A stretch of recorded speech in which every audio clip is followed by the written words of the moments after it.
ನಮಸ್ಕಾರ ಸ್ನೇಹಿತರೆ, welcome to ಅಮ್ಮ ಮತ್ತು ನಾನು ಚಾನಲ್ಗೆ.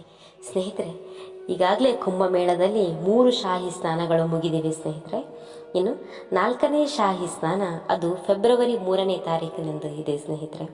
ಹಾಗೂ ಈ ಫೆಬ್ರವರಿ 3ನೇ ತಾರೀಕು ಬಸಂತ ಪಂಚಮಿ ಇದೆ ಸ್ನೇಹಿತರೆ.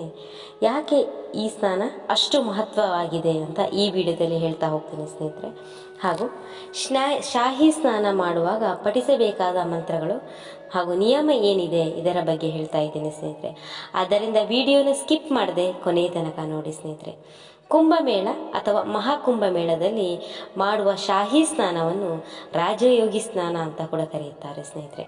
ಕುಂಭಮೇಳದ ಆರಂಭದಲ್ಲಿ ನಿಗದಿತ ದಿನಗಳಲ್ಲಿ ಸಂತರು ಮತ್ತು ಅವರ ಶಿಷ್ಯರು ಅಥವಾ ಅಖಾಡಗಳ ತಪಸ್ವಿಗಳು ಮಾಡುವ ಸ್ನಾನವನ್ನು ರಾಜಯೋಗಿ ಸ್ನಾನ ಅಥವಾ ಶಾಹಿ ಸ್ನಾನ ಅಂತ ಕರೆಯಲಾಗುತ್ತೆ ಸ್ನೇಹಿತರೆ. ಇನ್ನು ಉತ್ತರ ಪ್ರದೇಶದ ಪ್ರಯಾಗ್ರಾಜ್ನಲ್ಲಿರುವ ಗಂಗಾ, ಯಮುನಾ ಮತ್ತು ಸರಸ್ವತಿ ನದಿಗಳ ಸಂಗಮ ಕ್ಷೇತ್ರವಾದ ತ್ರಿವೇಣಿ ಸಂಗಮದಲ್ಲಿ ನಡೆಯುವ ಮಹಾಕುಂಭಮೇಳದಲ್ಲಿ ಈ ಶಾಹಿ ಸ್ನಾನ ಮಾಡುವುದರಿಂದ ಜನರು ಮೋಕ್ಷವನ್ನು ಪಡೆಯುತ್ತಾರೆ ಅಂತ ನಂಬಿಕೆ ಇದೆ.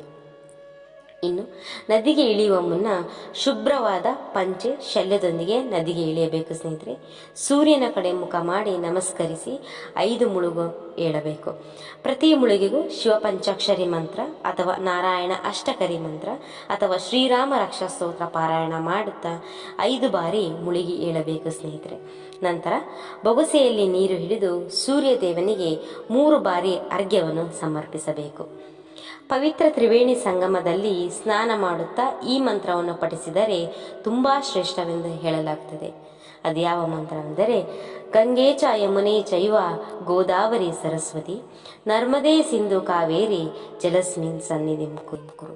ಈ ಮಂತ್ರವನ್ನು ಹೇಳುತ್ತಾ ಸ್ನಾನ ಮಾಡಿ ನದಿಯಿಂದ ಆಚೆ ಬರುವ ಮುನ್ನ 1 ಬಿಂದಿಗೆಯಲ್ಲಿ ನೀರು ತಂದು ನದಿಯ ದಂಡೆಯಲ್ಲಿ ಕುಳಿತು ಹಣೆಯ ಮೇಲೆ ಭಸ್ಮ ಅಥವಾ ಗೋಪಿಚಂದನವನ್ನು ಧಾರಣೆ ಮಾಡಿ ಸಂಧ್ಯಾ ವಂದನೆ ಹಾಗೂ ಜಪವನ್ನು ಮಾಡಿಕೊಳ್ಳುತ್ತಾ ನಂತರ ದೇವರಿಗೆ ನಮಸ್ಕರಿಸಬೇಕು ಸ್ನೇಹಿತರೆ.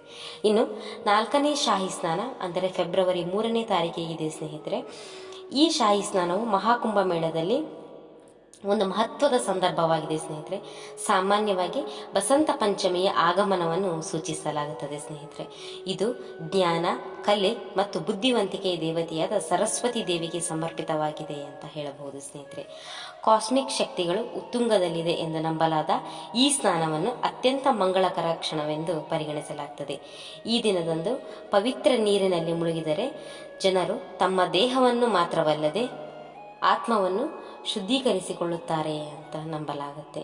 ಹಿಂದೂ ಪುರಾಣಗಳಲ್ಲಿ ಬಸಂತ ಪಂಚಮಿಗೆ ವಿಶೇಷ ಸ್ಥಾನವಿದೆ. ಇದು ವಸಂತ ಕಾಲದ ಆಗಮನವನ್ನು ಸೂಚಿಸುತ್ತದೆ. ಜ್ಞಾನ ಮತ್ತು ಬುದ್ಧಿವಂತಿಕೆಯ ರೂಪವಾದ ಸರಸ್ವತಿ ದೇವಿಯ ಈ ದಿನ ಜನಿಸಿದಳು ಅಂತ ಹೇಳಲಾಗ್ತದೆ ಸ್ನೇಹಿತರೆ. ಭಕ್ತರು ಬಸಂತ ಪಂಚಮಿಯಂದು ತ್ರಿವೇಣಿ ಸಂಗಮದಲ್ಲಿ ಸ್ನಾನ ಮಾಡುವ ಮೂಲಕ ತಮ್ಮನ್ನು ದೈಹಿಕವಾಗಿ ಶುದ್ಧೀಕರಿಸಿಕೊಳ್ಳದಲ್ಲದೆ ಹೊಸ ಆರಂಭ ಮತ್ತು ಜ್ಞಾನೋದಯದ ಶಕ್ತಿಯೊಂದಿಗೆ ಹೊಂದಾಣಿಕೆ ಮಾಡಿಕೊಳ್ಳುತ್ತಾರೆ ಅಂತ ನಂಬಲಾಗುತ್ತೆ ಸ್ನೇಹಿತರೆ. ಇದಿಷ್ಟು 4ನೇ ಶಾಹಿ ಸ್ನಾನ ಅಂದರೆ ಬಸಂತ ಪಂಚಮಿ ಎಂದು ನಡೆಯುವ ಶಾಹಿ ಸ್ನಾನದ ಬಗ್ಗೆ ಹಾಗೂ ಶಾಹಿ ಸ್ನಾನ ಮಾಡುವಾಗ ಪಠಿಸಬೇಕಾದ ಮಂತ್ರಗಳ ಬಗ್ಗೆ ಸ್ನೇಹಿತರೆ. ವಿಡಿಯೋ ಇಷ್ಟ ಆದರೆ ಶೇರ್ ಹಾಗೂ ಸಬ್ಸ್ಕ್ರೈಬ್ ಮಾಡಿ. Thank you.